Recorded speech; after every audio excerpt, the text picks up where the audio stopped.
नमस्कार, तनुजेस रेसिपीमध्ये आपलं सर्वांचं स्वागत आहे। आज आपण बनवणार आहे शाबूचे वडे। त्यासाठी लागणारे साहित्य, मी भिजलेला शाबू घेतलेला आहे, बटाटा उकडून घेतलेला आहे, 1 वाटी शेंगदाणे भाजून घेतलेत, मिरची 10-12 घेतलेत, मिरची पूड, मीठ आणि तळण्यासाठी तेल। सर्वप्रथम आपण मिरची आणि शेंगदाणे दोन्ही बारीक करून घेऊ।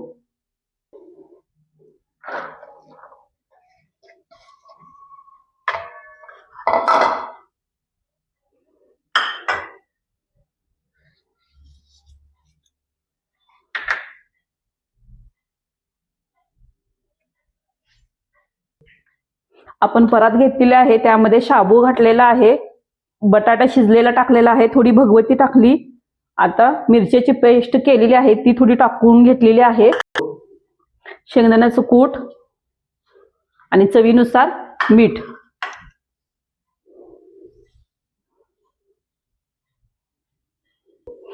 हे सर्व मिक्स करून घेऊ। आता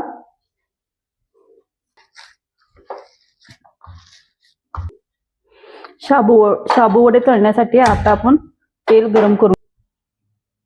गरम करण्यासाठी ठेवलेलं आहे। अशा पद्धतीने शाबू वडे बनवून घेऊ तेल गरम होईपर्यंत।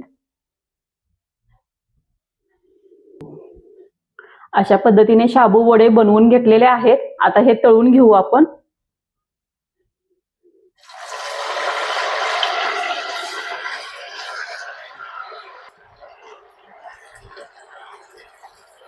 हे चांगले कलर बदलूपर्यंत ह्याला तळून घेऊ। अशा पद्धतीने शाबू तळून झालेला आहे। हे उपवासासाठी शाबू वडे चालतात। धन्यवाद।